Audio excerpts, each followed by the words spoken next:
O milagre por um toque. Glória a Deus. Abra sua Bíblia no livro de Marcos, capítulo 5, verso 25.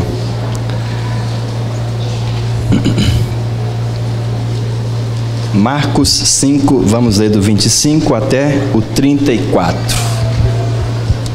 Aleluia. Glória a Deus. Vamos nos organizar aí. Isso.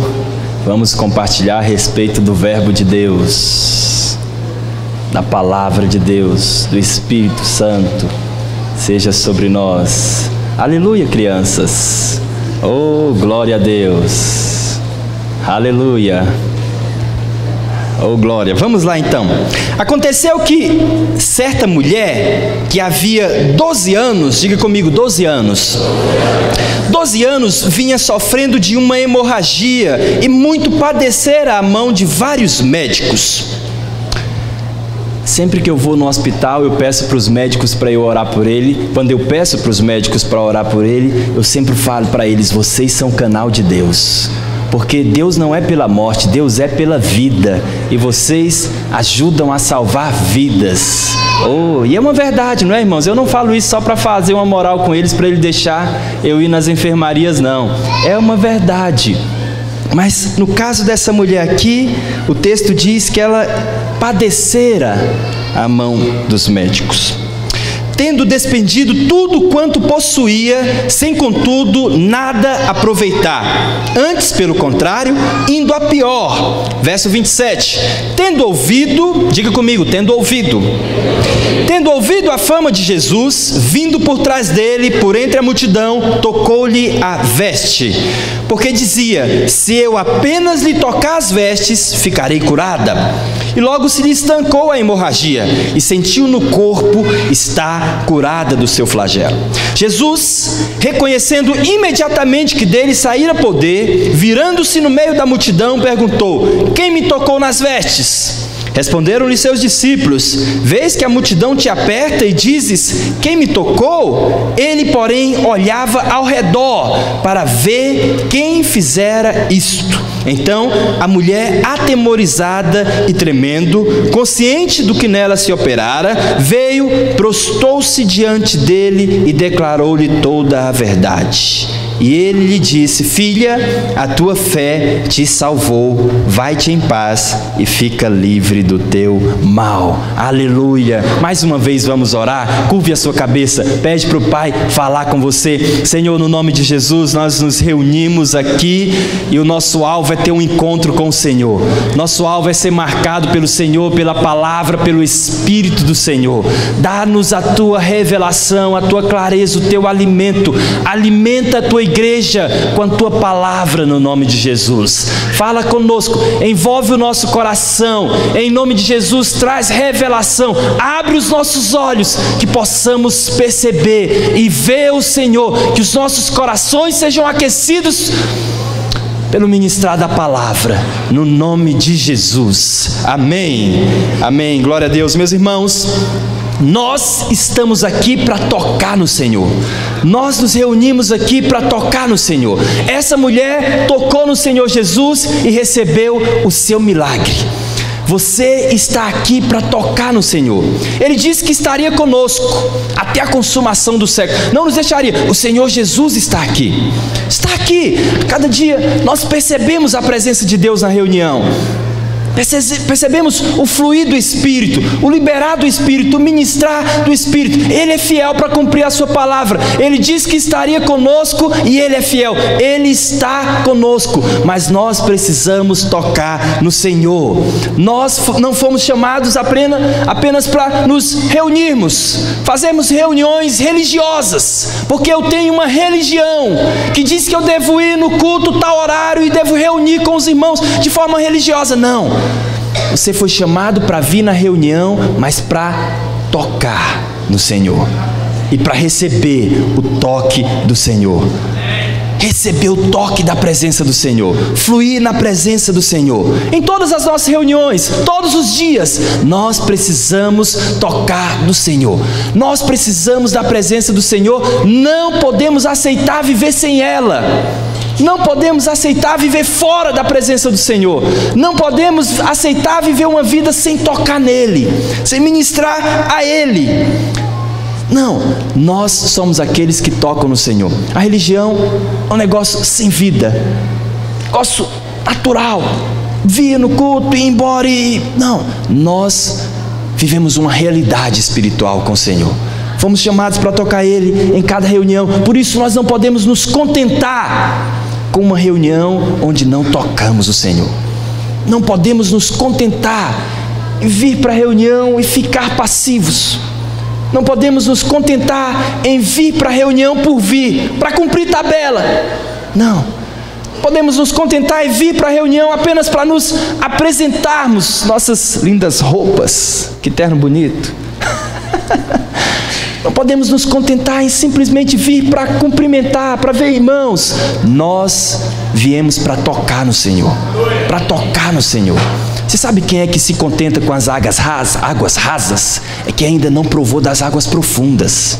Você precisa provar das águas profundas e todos os dias você vai querer viver nas águas profundas, nas águas abundantes, sempre mergulhados no rio do Espírito do Senhor. Precisamos tocar no Senhor, e foi isso que essa mulher fez. Essa mulher tocou no Senhor, e nós vemos algumas atitudes porque ela tocou no Senhor. E eu quero falar sobre algumas atitudes com você, porque assim como naquele dia havia uma multidão apertando Jesus, hoje também. Hoje aqui nós temos uma multidão de mãos erguidas, uma multidão querendo tocar no Senhor. Em vários lugares pelo Brasil e pelo mundo tem multidões reunidas, mãos erguidas em volta do Senhor, mas nem todos tocam no Senhor. Você precisa estar entre os que tocam no Senhor. Você precisa estar entre aqueles que tocam no Senhor, porque é o toque que faz a diferença. Vir por vir não faz a diferença. O toque no Senhor foi o que fez a diferença na vida dessa mulher. Havia uma multidão e eles tocavam no Senhor Jesus, mas não fez diferença nenhuma na vida deles.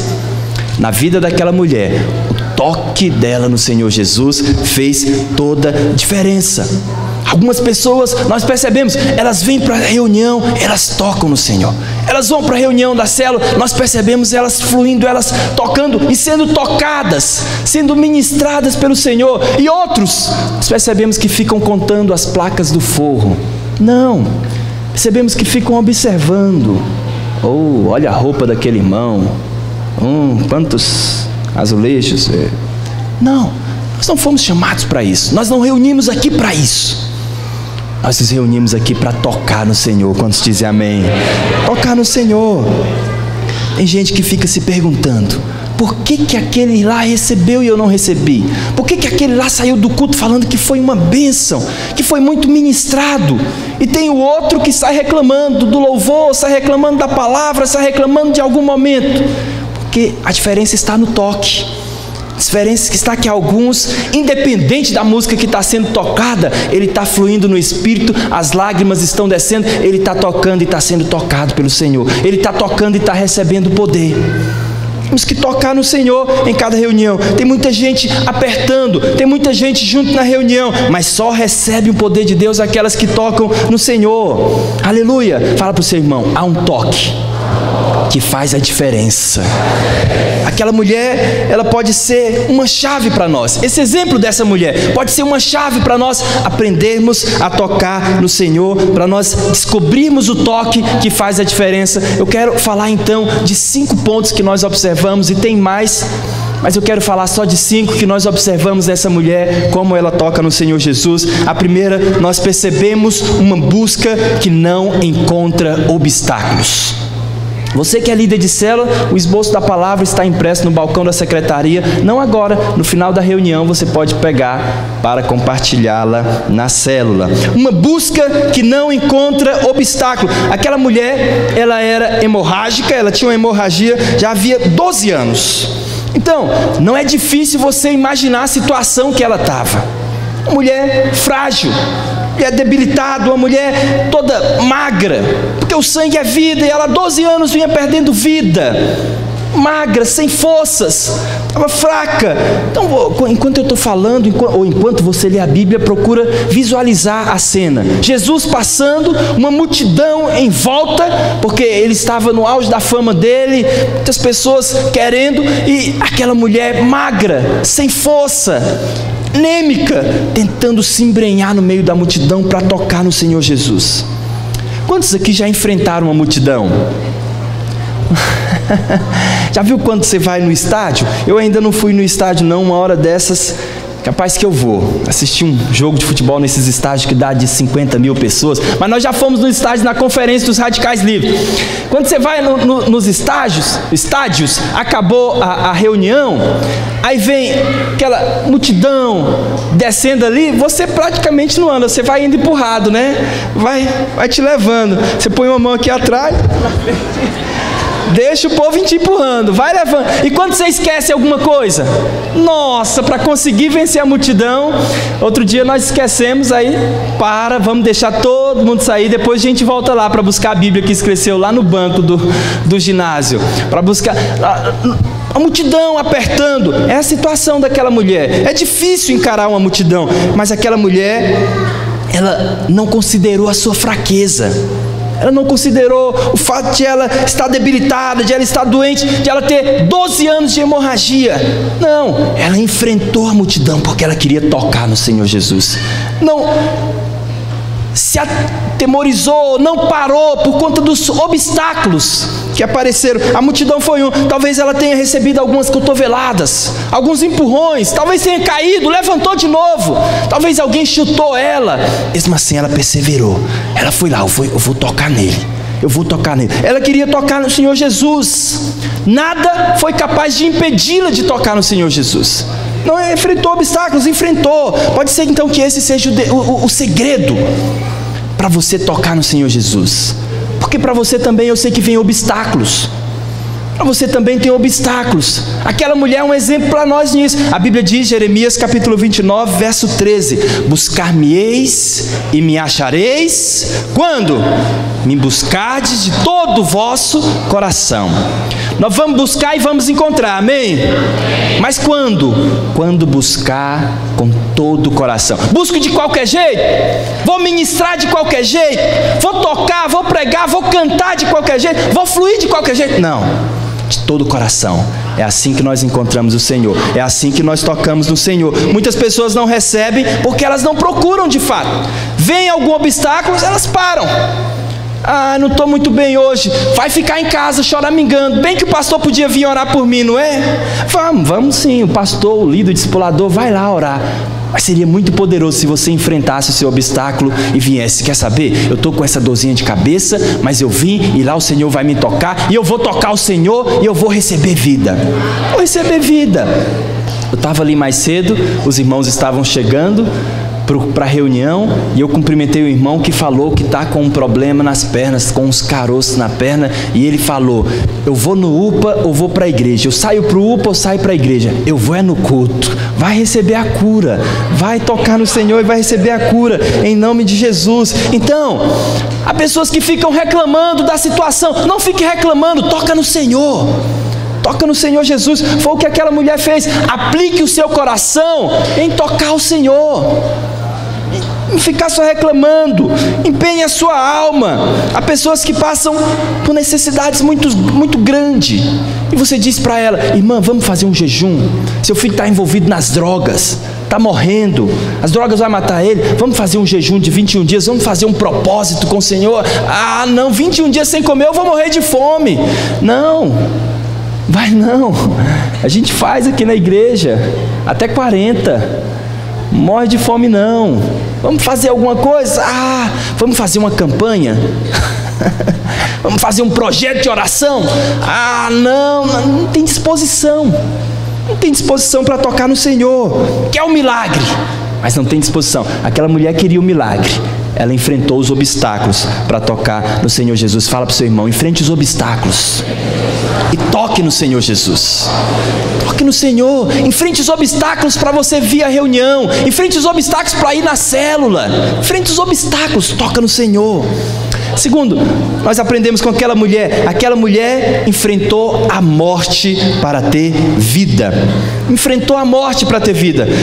Por quê? Levíticos capítulo 15, verso 25, Levíticos 15, 25, a Bíblia diz: também a mulher, quando manar fluxo do seu sangue, veja aqui é a lei dos judeus, também a mulher, quando manar fluxo do seu sangue por muitos dias fora do tempo da sua menstruação, ou quando tiver fluxo do sangue por mais tempo do que o costumado, todos os dias do fluxo será imunda, como nos dias da sua menstruação. Então veja bem, segundo a lei, qualquer mulher que tivesse fluxo de sangue era imunda, estava imunda, era a situação daquela mulher. Então, uma pessoa naquelas condições, se ela se misturasse na multidão, ela poderia ser apedrejada, aquela mulher, ela tinha que chegar na multidão, avisando que ela estava chegando, está chegando aqui uma mulher impura, ela não podia, aquela mulher, ela tinha muito sofrimento, ela vivia uma separação, vivia segregada, ela não podia se relacionar com seu marido,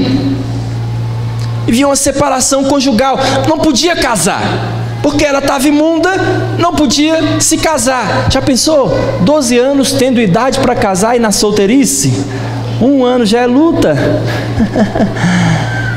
Eu fiquei uns 7 anos. Não podia casar. Se fosse casada, tinha que afastar do marido, tinha que ficar distante. Olha que coisa, pior que ser solteiro é ser casado e estar afastado da mulher. Eita, aí a luta é mais grande ainda. Não poderia ter filhos, porque ela não podia se casar. Como é que ela ia ter filhos? Mas se tivesse filhos, tinha que se separar dos filhos também. Imagina a situação dessa, vamos dizer que ela fosse mãe. Imagina a situação dessa mãe. Vamos dizer que o filho dela, se tivesse filhos bebê, não podia pegar o bebê no colo, tinha que viver separada dos filhos. Olha a situação que essa mulher vivia. Ela vivia uma segregação, uma separação social, porque ela não podia se envolver com a sociedade. Quando ela ia se aproximar das pessoas, ela tinha que estar avisando: tem um impuro aqui chegando, porque ninguém ia tocar nela. Ela tinha que chegar avisando. Se alguém descobrisse que ela era uma mulher hemorrágica, alguém poderia gritar: impuro! E aí iam lançar pedras nela, ia morrer apedrejada. Correu o risco de morrer aquela mulher, porque ela tinha que viver essa separação, 12 anos, sem poder conviver em sociedade. E olha, Deus nos fez para nos relacionarmos. Há pessoas que relacionam mais, há pessoas que relacionam menos, mas todos nós fomos feitos para estar juntos, para relacionar com pessoas. Essa mulher vivia nessa dificuldade. Tinha ainda a segregação religiosa. Ela não podia ir ao templo, não podia ir ouvir a ministração da palavra, da lei naquela época, não podia participar das reuniões. Olha que luta. Estava conversando com uma irmã, dando aula no CTL, ela falou que ficou 15 dias longe da célula, já estava ruim demais para ela. Essa mulher ficou 12 anos, sem poder se envolver. Só que ela não fez caso da própria vida. Ela preferiu dizer: eu prefiro morrer do que continuar vivendo assim. Eu prefiro morrer e vou arriscar tocar no Senhor Jesus do que continuar vivendo nessa situação. Todos os dias ela estava morrendo ao pouco. Todos os dias ela estava ali esperando a morte. Só que naquele dia ela decidiu foi encarar a morte. Decidiu, estava disposta. Era isso que ela estava à disposição, que ela tinha disposição de fazer. Mas e você? O que você está disposto a fazer para tocar no Senhor Jesus? Já é demais pedir para você ficar em pé e levantar as mãos e ministrar e fluir na adoração? Mas não só no momento do louvor, lá no seu dia a dia. O que você está disposto a fazer para tocar no Senhor? Nós fomos chamados para tocar no Senhor. Nós recebemos o poder quando tocamos no Senhor. Você sabe qual é a célula que multiplica? É aquela que o líder diz: eu vou multiplicar, eu vou me consagrar para isso. Vai crescer, a coisa vai avançar. Eu não vou ficar... Sabe qual é a empresa que avança? Qual é o trabalho que... Você se posiciona e diz: aqui não vai ser no meio termo não. Deixa eu te perguntar, até onde você está disposto a ir para tocar no Senhor? O que você está disposto a fazer? Essa mulher encarou a morte. Encarou a morte para tocar no Senhor Jesus. A mulher, terceiro ponto, essa mulher não se conformou em ser infeliz. Fala para o seu irmão, você nasceu para ser feliz. Fala para ele, o Senhor te criou para a vida abundante. Aleluia. Você não foi criado para viver uma vida infeliz, mais ou menos. Essa mulher estava vivendo na infelicidade, mas ela não foi criada para isso. Ela não aceitou a infelicidade, ela não se conformou com a infelicidade. Você já ouviu falar dos esquimós que vivem lá na região gelada? Tem esquimó que passa a vida inteira e não sai de lá, vive e morre, nasce e morre por lá comendo só peixe, Kézio. Nem vem experimentar uma coisa boa aqui no Brasil, não é? Os nutricionistas dizem que nós precisamos ter uma alimentação balanceada, tem que ter verdura, fruta. Eles estão lá vivendo comendo só peixe. É porque o nosso organismo se acostuma com as coisas. É fato que hoje já tem chegado muito mais coisas lá que em outros tempos. Mas sabe que essa é uma característica nossa como seres humanos? Nós temos uma grande capacidade de nos adaptarmos. Talvez seja uma característica boa, mas pode em alguns momentos ser ruim também, porque nós nos acostumamos às vezes com a infelicidade. Nos acostumamos em ser infeliz. Mas não foi para isso que o Senhor nos criou. Nós nos acostumamos com tudo. Nós nos acostumamos com a dor. Ah, tem uma dor de cabeça aqui, mas não preciso orar por ela não. Já me acostumei com essa dor. Essa dorzinha é normal. Ah, eu estou com uma dorzinha aqui no braço, mas isso aqui eu não vou nem tomar remédio, não vou no médico, não vou tentar resolver isso não. Eu já me acostumei, sempre vem essa dor. Nos acostumamos com a violência. Ah, tá tanta violência, mas já virou normal, acostumou.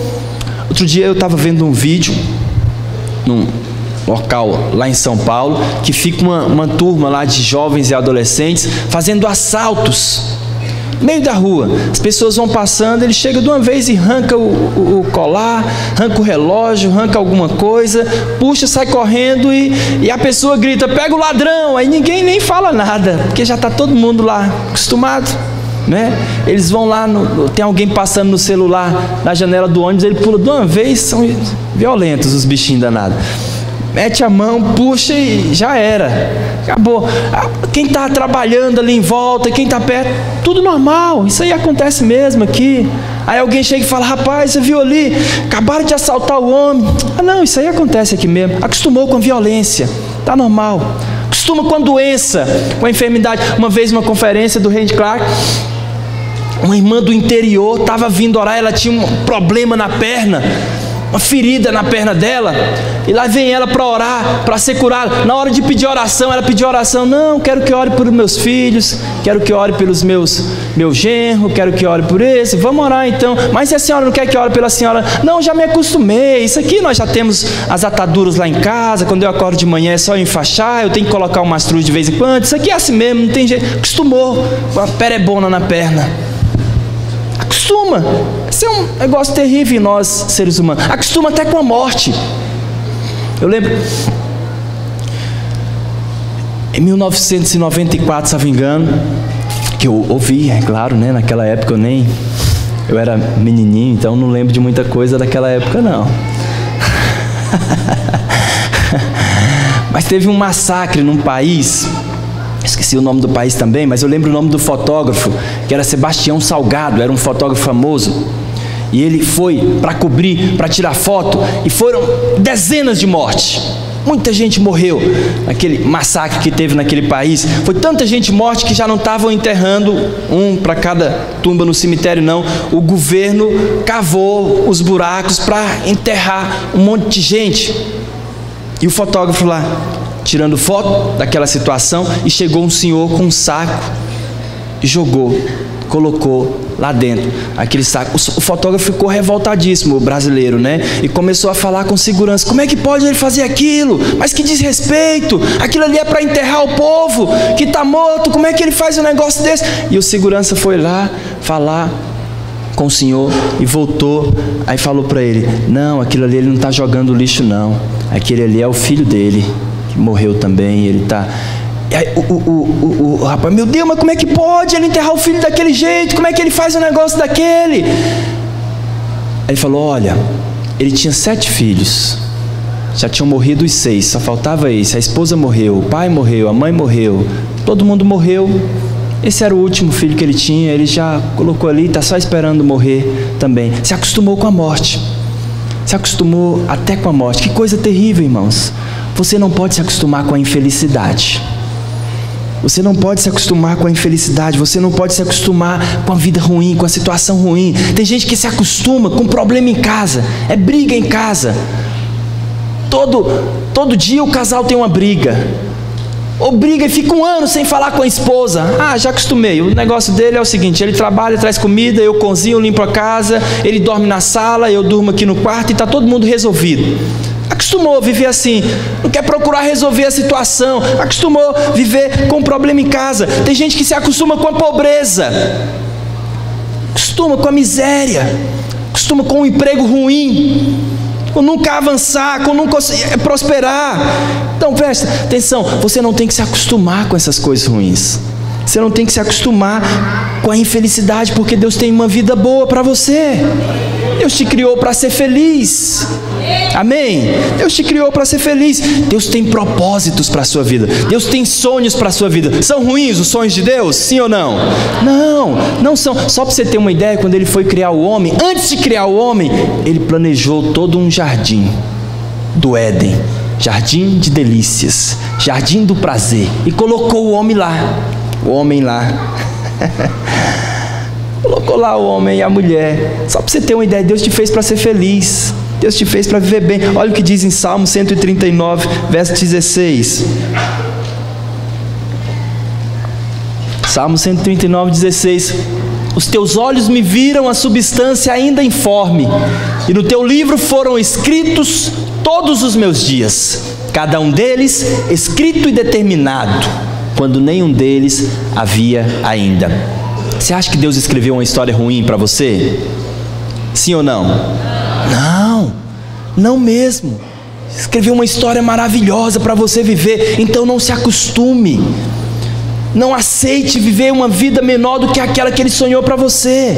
Uma vida mais ou menos, Jeremias 29, 11. Uma vida mais ou menos, vou levando. Não foi para isso que Ele te fez. Ele te fez para viver uma vida abundante. Eu é que sei que pensamentos tenho a vosso respeito, diz o Senhor, pensamentos de paz e não de mal, para vos dar o fim que desejasse. Fala para o seu irmão: o Senhor tem ao seu respeito bons pensamentos, pensamentos de paz. Fala para ele: porque o Senhor é bom.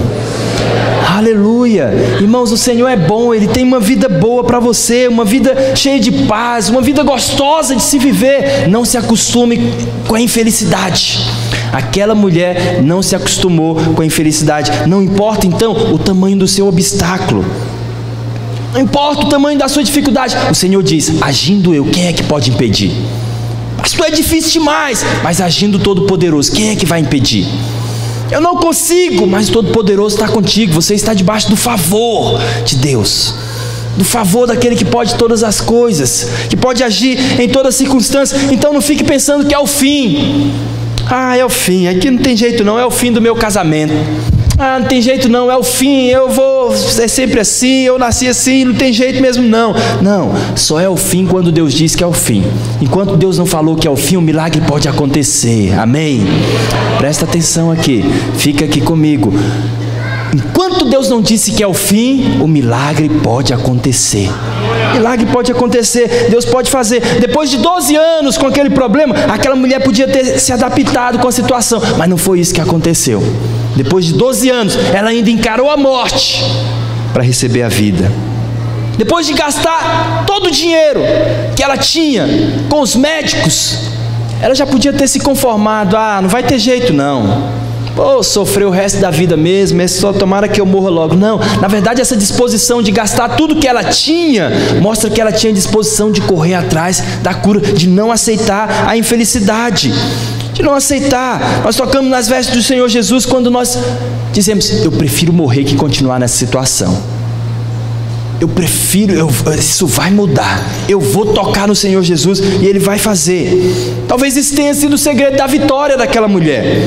Então, não fique pensando que é o fim. Deus ainda está disposto a fazer o milagre na sua situação. Se há uma situação de infelicidade, não receba ela como sendo o fim. Deus pode fazer. Abraão, velho. Sara, 90 anos. Ah, não vai ter jeito não. Nós não vamos gerar um filho mesmo. Não tem jeito, nós não vamos ter filho. Nós queremos ter filho, mas não vamos ter. Não, Deus deu o filho. Gerou o filho, 90 anos de idade. Porque só é o fim quando Deus diz que é o fim. Daí se tem 90 anos, e daí se já não vai, não é, relacionar-se com o esposo, já parou. Deus não disse que é o fim, dá para ter filho ainda. Dá para ter filho ainda. Moisés estava lá na beira do Mar Vermelho, o exército perseguindo de um lado, o exército de Faraó lá vem para acabar com Moisés, para perseguir Moisés, e o diabo lançando os pensamentos na cabeça do Moisés: agora tu morre afogado ou tu morre na espada. Tu tá rodado, Moisés. Acabou para tu.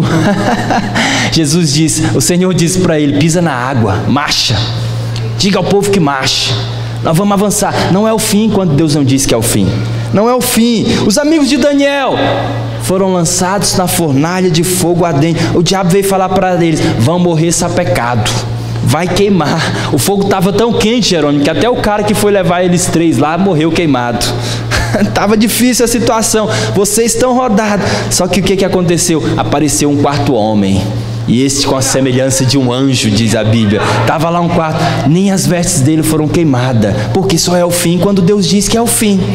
Quando Deus ainda não falou que é o fim, não aceita a infelicidade, não aceita a situação ruim, não aceita o problema no casamento, não aceita aquilo que te faz infeliz, porque Ele te criou para ser feliz. Daniel, na cova dos leões. Ah, Daniel, agora acabou.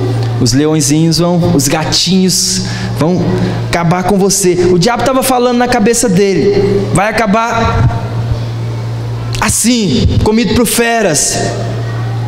Não, o Senhor enviou o anjo lá. Daniel dormiu, foi um sono quentinho na juba do leão. Esse é o mesmo Deus seu.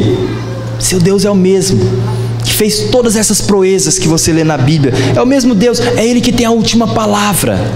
Ele que pode resolver qualquer situação. Então não se acostuma com a situação ruim, não se acostuma com a infelicidade, porque o Senhor está ao seu favor. Só se posiciona para tocar no Senhor, e você vai receber aquilo que você precisa. Lá na cruz, o diabo falou: agora sim, agora eu venci, matei o Filho de Deus. Agora não vai ter mais jeito não. Não, a morte não pôde detê-lo, Ele ressuscitou. Ele ressuscitou. Ele ressuscitou. Quando Deus diz que é o fim, aí que é o fim. Enquanto Deus não diz que é o fim, você vai tocando em Deus. Vai tocando em Deus que você vai receber o seu milagre. Só que tem alguns irmãos que na situação de crise, eles concordam com o que o diabo diz.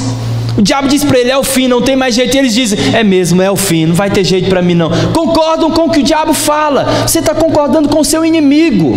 Não concorde com o diabo. Não é o fim. Só é o fim quando o alfa e o ômega dizer: acabou. Aí é o fim. Só quando o princípio e o fim decretar que é o fim. Enquanto ele não decretar que é o fim, não é o fim. Você vai continuar avançando e perseverando. Então, não aceite viver uma vida que seja menos do que o Senhor sonhou para você. Uma vida medíocre, uma vida com enfermidade, uma vida na miséria. Não aceite viver na esterilidade. Não aceite, não aceite. Deus tem o melhor para você, mas nós precisamos nos posicionar em fé. Amém? Nós precisamos tocar no Senhor. Quarto ponto, aquela mulher, ela foi confessando a palavra. Confissão é a fonte da nossa resposta. O verso 28 do capítulo 5 de Marcos. Marcos 5, 28. Veja que o texto diz: porque dizia, fala para o seu irmão, dizia, ela ia falando. Ela estava confessando, porque dizia: se eu apenas lhe tocar as vestes, ficarei curada. Ela ia falando o que ia acontecer. O que você tem confessado? O que você tem falado ao seu respeito, a respeito das circunstâncias que estão em volta de você? O que você tem falado a respeito do seu casamento? O que você tem falado a respeito dos seus filhos? O que você tem falado a respeito da sua empresa ou do seu emprego? Aquela mulher, ela ia falando: se eu apenas lhe tocar eu vou ser curada. O que você tem confessado? O que você tem confessado a respeito da sua célula? Eita, que essa célula não rompe, essa célula não avança. Ei, que essa mulher minha não tem jeito não. Esse homem, esses meninos não vão dar em nada mesmo não. Muda de vida, menino. O que você tem confessado? O trabalho que não presta. Eita, Senhor, me dá outro emprego, muda-me. O que você está falando a respeito da sua igreja? O que você tem confessado? Aquela mulher ia confessando. Sabe o que nós confessamos? Nós confessamos aquilo que nós cremos. Aquela mulher cria que seria curada, por isso que ela estava confessando isso. Você sabe, quando você está confessando a derrota, é porque você não crê na vitória. Se você crê na vitória, você vai confessando a vitória. A vitória. O crer no coração está totalmente ligado com aquilo que nós falamos. Olha o que a Bíblia diz em Marcos 11, 23. Marcos, capítulo 11, verso 23 diz: porque em verdade vos afirmo que se alguém disser a este monte, ergue-te e lança-te no mar, e não duvidar no seu coração, mas crê que se fará o que diz, assim será. Veja, se alguém disser e crê no coração, não duvidar, está totalmente ligado o que você crê no coração com aquilo que você fala. Romanos 10, 9. Como é que você é salvo? Você crê no coração e você fala. Se com a tua boca confessares Jesus como Senhor, e em teu coração creres que Deus o ressuscitou dentre os mortos, serás salvo. Está ligado o crer no coração com aquilo que confessa. Por que você só confessa derrota? Porque você não está crendo no Todo-Poderoso está ao seu lado. Porque você não está crendo que está debaixo do guarda-chuva de Deus. E aí pode chover canivete, não passa não. Você não está crendo, você confessa a derrota. Nós precisamos confessar a vitória. Nós precisamos tocar no Senhor, mas vamos confessando, vamos falando, vamos confessando. Essa foi uma grande chave para essa mulher receber o milagre. Ela foi confessando. Quanto mais ela confessava, mais a fé dela aumentava. Porque quanto mais você confessa, mais você cresce em fé. Então veja, nós precisamos confessar o nosso milagre. Vai andando e confessando, vai crendo e confessando, vai declarando.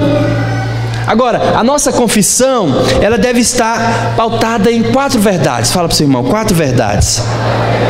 A primeira, você vai confessar, mas vai confessar consciente, com a consciência do que Deus fez por você em Cristo. O que Deus fez por você em Cristo? Gálatas capítulo 3, verso 13, diz que Cristo nos resgatou da maldição da lei, fazendo-se Ele próprio maldição em nosso lugar, porque está escrito: maldito todo aquele que for pendurado no madeiro. Veja, você não confessa mais na posição de alguém que está debaixo de maldição, amém? A sua confissão agora é de uma posição de quem está livre de toda maldição, porque Cristo já sofreu a maldição no seu lugar. Outro verso, segunda carta aos Coríntios, capítulo 5, verso 21. Aquele que não conheceu o pecado, fala para o seu irmão, Jesus, aquele que nunca pecou, Ele o fez pecado por nós, para que nele fôssemos feitos justiça de Deus em Cristo. Eu vou confessar, mas vou confessar como um justo. Amém? Os irmãos estão comigo? Eu vou confessar como um justo. Não conversa não, fica aqui. Eu vou confessar da posição de justiça. Qual é a confissão do justo? É aquela: Senhor, eu sei que eu não mereço, não vai dar, não sei, mas o Senhor pode fazer por mim. Não, não é assim não. Você é justo, tem um monte de promessa para os justos. Confessa como justo, confessa como alguém que não está mais debaixo de maldição, embora viva no mundo caído, guiado pelo diabo, governado pelo diabo, debaixo de maldição, mas você não está mais debaixo da maldição. A sua confissão deve ser a confissão de um justo. Outra coisa, você deve considerar para confessar o que Deus fez em seu interior pela palavra. Primeira carta aos Coríntios 6:17. Olha o que a Bíblia fala que Deus fez no seu interior. Mas aquele que se une ao Senhor é um espírito com Ele. É É consciente disso aqui que você confessa. É consciente de que não há mais maldição. É consciente de que você foi feito justiça de Deus em Cristo. É consciente de que você foi unido ao Senhor e foi feito um só espírito com Ele. Meu Deus, que coisa! Você sabe como que Deus criou o universo? Falando: haja luz, haja isso, haja aquilo, haja. E agora você tem esse mesmo Deus Criador dentro de você, unido a você, e você pode falar. Você fala com essa consciência, com a consciência do que Deus fez no seu interior. Outra que você precisa ter consciência ao confessar: tenha consciência de quem você é em Deus Pai através de Jesus Cristo. João capítulo 1, verso 12. Aleluia. João 1,12. Mas a todos quanto receberam, deu-lhes o poder de serem feitos filhos de Deus, a saber, os que creem no seu nome. Quem é filho de Deus? Diz amém. A sua confissão não é a confissão de alguém que é estranho a Deus. É a confissão de alguém que é filho. É a confissão de alguém que é justo. A confissão de alguém que foi feito um com o Senhor, que está ligado ao Senhor. A confissão de alguém que faz parte do corpo de Cristo. Como é que você tem confessado?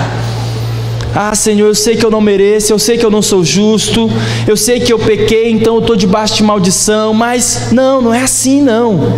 Não é assim que você confessa. A sua consciência, a sua ousadia aumenta para confessar quando você tem clareza de que você é filho, que você é justo e totalmente justo. Outra coisa que você deve considerar para confessar: o que Jesus está fazendo por nós à direita de Deus. Romanos capítulo 8, verso 34. Olha o que a Bíblia fala que Jesus está fazendo à direita de Deus. Quem nos condenará? É Cristo Jesus, quem morreu. Antes, quem ressuscitou, o qual está à direita de Deus Pai e também faz o quê? Intercede por nós. É com essa consciência que você deve confessar. Eu estou confessando aqui, Senhor Jesus está à direita do Pai intercedendo por mim. Outro verso, 1 João capítulo 2, verso 1. Para encerrar, 1 João 2,1. Filhinhos meus, estas coisas vos escrevo para que não pequeis. Se todavia alguém pecar, temos advogado junto ao Pai, Jesus Cristo, o justo. Pastor, e quando eu pecar, eu ainda continuo confessando como se eu fosse justo? Sim, porque na hora que você pecar, Jesus está lá do lado do Pai para falar: Pai, ele errou, mas eu lá na cruz já paguei pelo erro dele. Você já vai receber o perdão. Sua confissão é da posição de justiça. Sua confissão é da posição de alguém que não mais está debaixo de maldição. Sua confissão é da posição e com a consciência de alguém que foi feito filho. Sua confissão é da posição de alguém que sabe que tem Cristo à direita de Deus, intercedendo por você a respeito de todas as coisas, inclusive a respeito dos seus pecados. Veja que o texto nem diz: se todavia alguém pecar e se arrepender e confessar. Lá está escrito assim, sim ou não? Não. Pastor, eu não tenho que me arrepender e confessar? Não, claro que tem. Tiago diz que isso é bom para a sua saúde. Você deve sim procurar a sua liderança, procurar alguém que fala da parte de Deus na sua vida.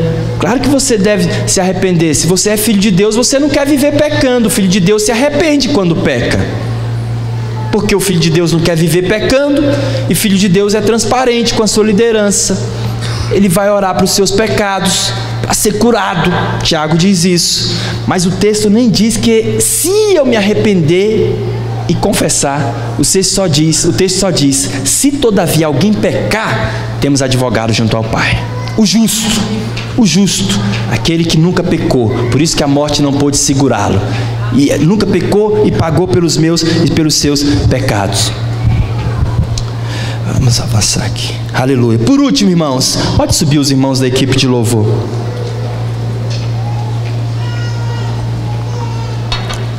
Aquela mulher tocou o Senhor Jesus com fé. Os irmãos não precisam trazer a ceia ainda não, por favor. Podem permanecer por aqui. Nós ainda vamos tocar no Senhor. Pode permanecer por aqui. Aleluia. Vamos evitar a movimentação. Aquela mulher tocou o Senhor com fé. Tocou o Senhor com fé. Pastor, como é que eu faço para eu ser cheio de fé? Para eu tocar no Senhor. Veja o verso 27. 5:27 de Marcos, Bruno. Tendo ouvido a fama de Jesus. Fala comigo. Ouvido a fama de Jesus. Se você quer ser cheio de fé, Romanos 10:17 diz que você precisa ouvir o Evangelho. Quando você ouve, você recebe fé. Sempre que você ouve, você recebe fé. Quando você ouve, você cresce em fé. Aquela mulher ouviu. Alguém falou para ela de Jesus. Alguém compartilhou, olha, tem um tal de Jesus que está curando. Ele diz que é filho de Deus e teve pessoas que ele já até ressuscitou. E ele vai passar na nossa cidade. Aquela mulher não ficou lá na casa dela, não. Ela levantou e falou, eu vou tocar no Senhor. Encarou a morte. Se embrenhou lá no meio da multidão. O povo podia jogar um monte de pedra nela. Vai morrer impura no nosso meio, vamos matar ela. Não, ela encarou a morte. Teve medo nem da morte. Ela queria tocar no Senhor Jesus, porque ela tinha fé. Ela recebeu fé ouvindo. Você precisa ouvir. Você precisa ir para a célula ouvir. Você precisa ler a sua Bíblia em casa. Você precisa ouvir pregação da palavra. Você precisa ouvir o Evangelho. Ouvir o Evangelho. Ouça todo dia. Ouça mais de uma vez por dia, se for possível. Aonde você trabalha ou na sua casa. Ouça, ouça, ouça. Ouça o Evangelho que você recebe fé. Ela ouviu a fama de Jesus. Ouvindo a fama de Jesus, vindo por trás dele, por entre a multidão, tocou-lhe a veste, porque dizia, se eu apenas lhe tocar as vestes, ficarei curada. Ela tocou com fé. Existe o toque da emoção. Tem gente que vem para o culto para ficar emocionado, ou vem para o culto porque está curioso. Existe o toque da curiosidade. Existe o toque intelectual. Eu quero entender Deus, quero entender como é que eu vou explicar Deus, como é que... Não, ninguém explica Deus não, filho. Ou você crê ou você não crê. Gosto de explicar. Ou crê ou não crê. Ou aceita ou rejeita. Não tem meio termo também. Não aceita, está rejeitando. Assim com Deus. Creia nele. Tenha fé. O toque da fé. Somente o toque da fé pode liberar o poder de Deus. Foi Jesus que disse. Põe lá no último verso, Bruno, acho que é o 34. E ele lhe diz, filha, a tua fé te salvou. Olha que coisa. Muitos casos, olha aqui para mim. Em muitos casos Jesus orou pelas pessoas. Jesus ministrou a cura nas pessoas. Mas nesse caso aqui, Jesus não estava nem recebendo nada. A mulher que veio e pegou a cura dela. É claro que o Senhor soberano, Deus, estava de olho, estava vendo e ministrou cura. Mas foi ela que foi atrás da cura. E Jesus disse para ela, não foi eu que te curei, foi a tua fé. Foi a tua fé.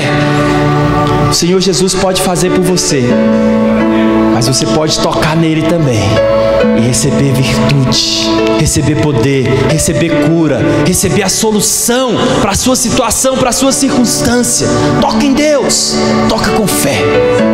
Toca com fé. O toque da fé é que faz a diferença. A fé genuína, ela tem tudo aqueles que nós falamos. Ela desconsidera os obstáculos, ela desconsidera as dificuldades. Ela se dispõe a pagar o preço da própria vida. A fé genuína, ela não se conforma com a situação que está. Quando eu creio, eu não me conformo. Se Deus pode fazer algo melhor para mim, por que eu vou viver nessa situação difícil? Algo mais no Senhor para você. Você precisa tocar em Deus. Nós não somos religiosos. Não nos reunimos só para cumprir tabela, só por conta da religião. Nós nos reunimos para tocar no Senhor. Toda reunião, não é só no culto não, na célula. Nós nos reunimos para tocar no Senhor. Vamos ficar em pé.